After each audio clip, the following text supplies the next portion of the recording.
Seja muito bem-vindo a mais um vídeo do Corpo Astral. Dando continuidade ao projeto de leitura do livro A Gênese, de Allan Kardec. No episódio de hoje, daremos andamento no capítulo 3, O Bem e o Mal. Este capítulo é dividido em 3 seções: origem do bem e do mal, o instinto e a inteligência, e destruição dos seres vivos uns pelos outros. Hoje nós iniciaremos a seção, o instinto e a inteligência, com os tópicos de 11 a 14. Se você quiser, acompanhe o livro enquanto ouve, isso ajudará no processo de estudo. Para ter acesso ao livro, confira o link na bio do nosso Instagram, @canal Corpo Astral. Curta e compartilhe este vídeo para fazer com que essas reflexões ajudem a cada vez mais pessoas. Siga o canal e ative o sininho para receber notificações de lançamentos. Sem mais delongas, vamos ao conteúdo. Capítulo 3, O Bem e o Mal. Seção, o instinto e a inteligência. Tópico 11. Qual a diferença entre o instinto e a inteligência? Onde acaba um e o outro começa? Será o instinto uma inteligência rudimentar, ou será uma faculdade distinta, um atributo exclusivo da matéria? O instinto é a força oculta que solicita os seres orgânicos a atos espontâneos e involuntários, tendo em vista a conservação deles. Nos atos instintivos não há reflexão, nem combinação, nem premeditação. É assim que a planta procura o ar, se volta para a luz, dirige suas raízes para a água e para a terra nutriente, que a flor se abre e fecha alternativamente, conforme se lhe faz necessário, que as plantas trepadeiras se enroscam em torno daquilo que lhes serve de apoio, ou se lhe agarram com as gavinhas. É pelo instinto que os animais são avisados do que lhes convém ou prejudica, que buscam, conforme a estação, os climas propícios, que constroem, sem ensino prévio, com mais ou menos arte, segundo as espécies, leitos macios e abrigos para as suas progênies, armadilhas para apanhar a presa de que se nutrem, que manejam destramente as armas ofensivas e defensivas de que são providos, que os sexos se aproximam, que a mãe choca os filhos e que estes procuram o seio materno. No homem, só em começo da vida o instinto domina com exclusividade, é por instinto que a criança faz os primeiros movimentos, que toma o alimento, que grita para exprimir as suas necessidades, que imita o som da voz, que tenta falar e andar. No próprio adulto, certos atos são instintivos, tais como os movimentos espontâneos para evitar um risco, para fugir a um perigo, para manter o equilíbrio do corpo, tais ainda o piscar das pálpebras para moderar o brilho da luz, o abrir maquinal da boca para respirar, etc. Tópico 12. A inteligência se revela por atos voluntários, refletidos, premeditados, combinados, de acordo com a oportunidade das circunstâncias. É incontestavelmente um atributo exclusivo da alma. Todo ato maquinal é instintivo, o ato que denota reflexão, combinação, deliberação é inteligente. Um é livre, o outro não o é. O instinto é guia seguro, que nunca se engana, a inteligência, pelo simples fato de ser livre, está, por vezes, sujeita a errar.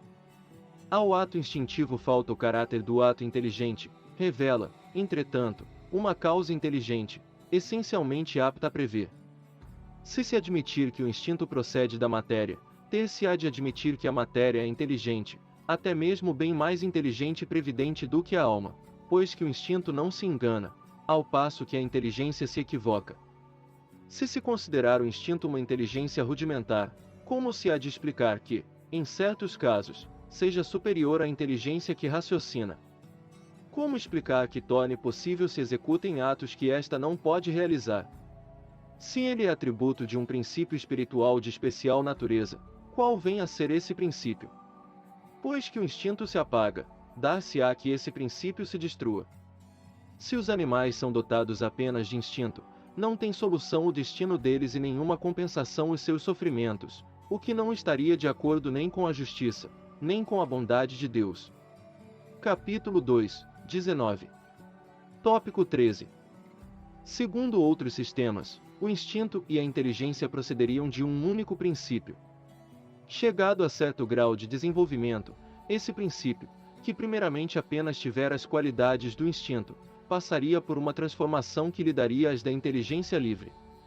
Se fosse assim, num homem inteligente que perde a razão e entra a ser guiado exclusivamente pelo instinto, a inteligência voltaria ao seu estado primitivo, quando o homem recobrasse a razão, o instinto se tornaria inteligência e assim alternativamente, a cada acesso, o que não é admissível. Aliás, é frequente o instinto e a inteligência se revelarem simultaneamente no mesmo ato. No caminhar, por exemplo, o movimento das pernas é instintivo, o homem põe maquinalmente um pé à frente do outro, sem nisso pensar. Quando, porém, ele quer acelerar ou demorar o passo, levantar o pé ou desviar-se de um tropeço, há cálculo, combinação, ele age com deliberado propósito. A impulsão involuntária do movimento é o ato instintivo, a calculada direção do movimento é o ato inteligente. O animal carnívoro é impelido pelo instinto a se alimentar de carne, mas as precauções que toma e que variam conforme as circunstâncias, para assegurar a presa, a sua previdência das eventualidades são atos da inteligência. Tópico 14. Outra hipótese que, em suma, se conjuga perfeitamente à ideia da unidade de princípio, ressalta do caráter essencialmente previdente do instinto e concorda com o que o Espiritismo ensina, no tocante às relações do mundo espiritual com o mundo corpóreo.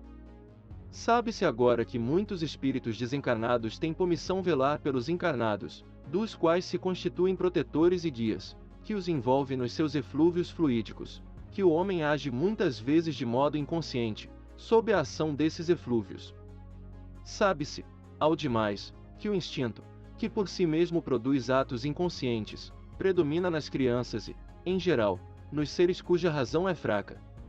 Ora, segundo esta hipótese, o instinto não seria atributo nem da alma, nem da matéria, não pertenceria propriamente ao ser vivo, seria efeito da ação direta dos protetores invisíveis que supririam a imperfeição da inteligência, provocando os atos inconscientes necessários à conservação do ser.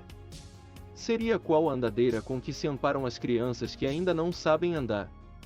Então, do mesmo modo que se deixa gradualmente de usar a andadeira, à medida que a criança se equilibra sozinha, os espíritos protetores deixam entregues a si mesmos os seus protegidos, à medida que estes se tornam aptos a guiar-se pela própria inteligência. Assim, o instinto, longe de ser produto de uma inteligência rudimentar e incompleta, ser-lo-ia de uma inteligência estranha, na plenitude da sua força, inteligência protetora, supletiva da insuficiência, quer de uma inteligência mais jovem, que aquela compeliria a fazer, inconscientemente, para seu bem, o que ainda fosse incapaz de fazer por si mesma, quer de uma inteligência madura, porém, momentaneamente tolhida no uso de suas faculdades, como se dá com o homem na infância e nos casos de idiotia e de afecções mentais. Disse proverbialmente que há um Deus para as crianças, para os loucos e para os ébrios. É mais veraz do que se supõe esse ditado. Aquele Deus, outro não é senão o Espírito protetor, que vela pelo ser incapaz de se proteger, utilizando-se da sua própria razão. Este foi o vídeo de hoje. Se você gostou, compartilhe com seus amigos, e ajude a esse conteúdo chegar mais longe. Para mais vídeos, acesse nosso canal e confira nossas playlists. Nos ajude a manter o canal contribuindo com qualquer quantia em nosso Padrim, Apoia-se, ou no Patreon. Parte dos valores arrecadados serão doados para instituições de caridade todo final do mês, e o comprovante da doação é divulgado em nosso Instagram. Muita força e paz para você. Até a próxima!